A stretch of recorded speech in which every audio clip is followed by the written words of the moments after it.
Okay, you guys, I'm here today just to show you a little bit of an overview for doing Adaro runs. And main reason to do this is it's probably the fastest way in the game to power level frames. You could resort to SO, but they could take up to 20 minutes or so even with a booster. So this can be done in about 5 minutes and clear shot. But the one catch is that it kind of requires two people. If you are getting the power leveling, you'll need to have the Narmon tree up, and you'll both want affinity spike as well as power spike. But power strike is more important because this will keep your combo multiplier up and running, so you don't have to worry about it fading.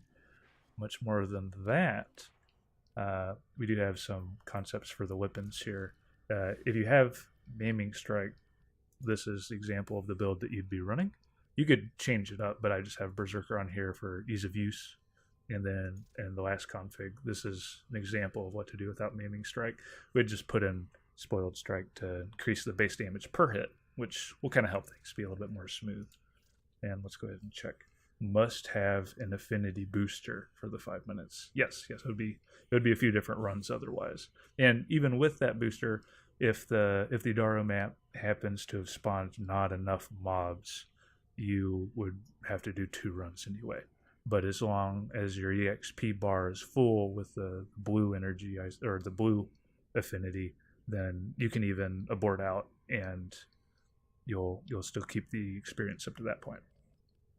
But Izumi will be putting up a video showing what to wear as far as the person who's getting power leveled is concerned. But for Equinox, this is an example build, and you'll essentially just want to have pretty high efficiency, pretty decent duration, nothing too excessive, and the range actually doesn't need to be extraordinarily high, but we still advise overextended and even stretch. But much more than that, the mod that's important, Calm and Frenzy. You need that. You want to have it in your group. And if you don't have maxed energized, that's not too much of an issue. Just be sure that you're running Zenuric so that you can keep your own energy topped off. And if you're nice, you won't have an issue with hitting an energy pad if you need to. But I usually take off my pet. If you did have Shade, you could run him, but I don't really want them wandering off and maybe getting mobs a little bit more aggro than they should. But without too much more ado, whenever Izumi's ready, we'll go ahead and hop into Adaro. And that looks, oh, bam! We're getting the show on the road. And usually when we start up the mission, the first thing I'll do is just throw an energy pad down so the wait won't be too frustrating, just to get the ramp started. But I'll just throw down Zenuric. Oop. Whoa. Do we got it? There we go. Sometimes it's a little antsy. And much more than that, as far as the leveling goes, 2 macros that are kind of useful. One's slide macro, the other one is spamming 2. And I'll show you that. Whoa, okay. But the main reason that those are useful is that for Equinox, we're going to be spamming a whole bunch of sleep just to keep everything in order. And the slide melee will, of course, help things quite substantially if you're doing powerful attacks to kill the enemies. But what I'm doing now is I'm sleeping all the enemies, and then I'm putting waypoints for Izumi to know exactly how far in the map that we're going. But because we're wearing enemy radar, if you look in the top left-hand corner of the map, you'll see all these triangles representing the enemy's alert status. And if they're these hollowed out triangles, they're good to kill because they're non-alerted enemies. But there are 3 different versions of this triangle that you'll ever see, and one is like partially shaded in, and one is like entirely filled. So if they are either of those, so they're not hollow, don't kill them. Don't do it. A matter of fact, the Equinox, the one who's doing all this sleeping, is the one that will kind of take charge there. And with that being said, there's one enemy type who's kind of like the perpetual thorn in our sides, and it is the guy that spawns the Kubros. Darlic Master or whatever. Yeah, okay. Thanks, Super. And this is one right here. So what we have to do is kill these dogs because they're bad.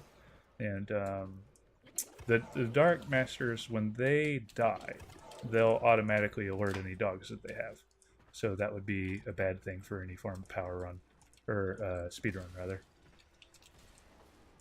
We do not want to have the person getting power leveled to kill any partially alerted or alerted mobs, because it will reset their kill timer, or their bonus EX, the bonus affinity modifier. And aside from that, we'll just keep on going through, throwing down waypoints whenever it's appropriate.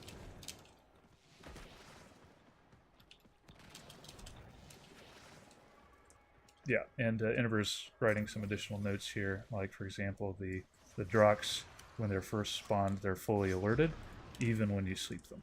So, in my experience, sometimes they're not actually alerted, but right when the Dark Master dies, they become alerted. But individual experiences may vary. And either way, we're just gonna kind of power on through here and attempt to waypoint all of the enemies. And essentially, in the waypoints, you wanna kind of guide whoever's getting the power level to see the order by which they should be killing mobs. Something's still up here? Oh, okay. My map just didn't update. But in either case, this is all going pretty well. We'll show like a before and after that'll actually have the XP bar of the Zumi, just so you can kind of see that it is all working and coming together. This room's huge, by the way. Let's kill these dogs. And yeah, as far as your movement around the map is concerned, there's this particularly weird scenario with the alert status and the ability for the mobs to perceive you as a player. And for whatever reason, if you're above them, they're a little bit more receptive and capable of picking you out of a crowd, or becoming aware of your presence, and then, you know, kind of screwing up what you're doing as far as staying stealthy. So it's always advised to stay low. It's always advised to work from kind of left to right rather than up and down. But with all that stuff out of the way, we have pretty much just finished this map. And let's go ahead and finish this up. Yeah, all the more of the enemies have a very narrow hitbox. So if you can imagine it, it's like a triangle loudspeaker where narrow sides but very high vertical ceiling. So if you perceive them, or rather, they'll find you when you're up above. But much more than that, the run went pretty smoothly. Honestly, under 5 minutes, this is maybe among the fastest ones I've ever done. Might have had a screw up here or there, but on Azumi's side, it would show if the 500 times EX or affinity bonus had ever faded. But that gives you an idea of what's going on. And she's level 27, not 30, but we can even go in a second time to give you an example of how the blue EXP, when you do fill it up, you can just abort out of the mission and still keep your level. So we'll just keep on running through here, sleeping enemies and doing that thing until Azumi lets us know that it's good to abort.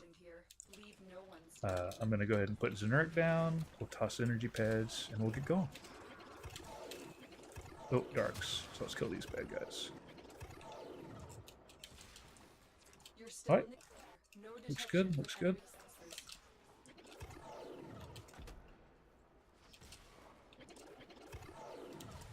I haven't particularly seen any alerted enemies, so I haven't given you the best example of what happens when these are shaded.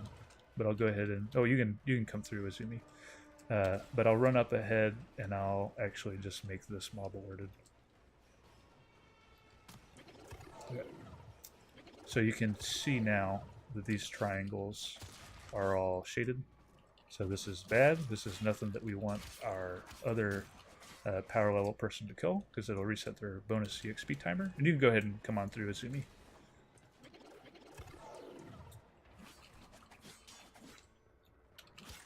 Yeah, also, you'll want to be very persnickety about where you're standing around the doors, just because if you're walking straight in, of course, mobs might be able to find you. But you can go ahead and come on through. We'll kill these guys. Yeah, you do not want to be in the face of the door as it opens. So be a little bit... Oh, like, if anything, when you're Equinox, you can actually even cast your 2 on a door. Like, it's something that'll let you do that. I think I saw... Yeah, this mob is running even though it was asleep. I'm not really sure what this is all about.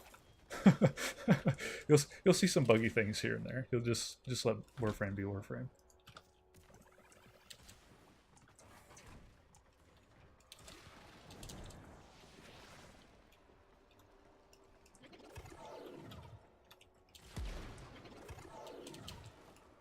Not much more than that. Everything is going rather smoothly. We're just kind of coasting through.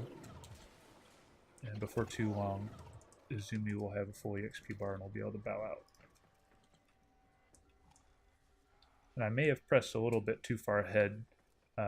You do kind of want to take note of where your power leveler is, because if we're dragging too far behind but I'm still putting mobs to sleep, obviously this will won't lead to anything positive. You can come through.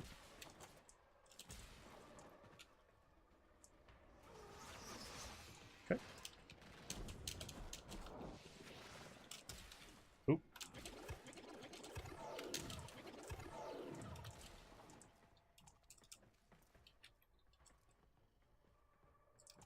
One of these mobs is aborted, and I can't tell which one it is. Oh, I think we're good, actually. We're good.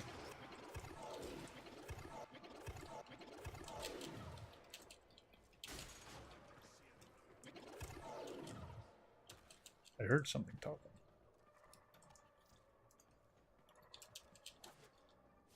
Okay. And Zumi said that she's max, so what we can do is go ahead and abort out. If you're good with that, Izumi. So, yep. And even though we have aborted out, I'll go ahead and look on over here. And as soon as we hit to the tab, Izumi is level 30. Sure, it took, a little more time extra, but aside from that, if you are lucky enough to have the Adaro map spawn with enough enemies, then you're capped, you're good, you're ready to go.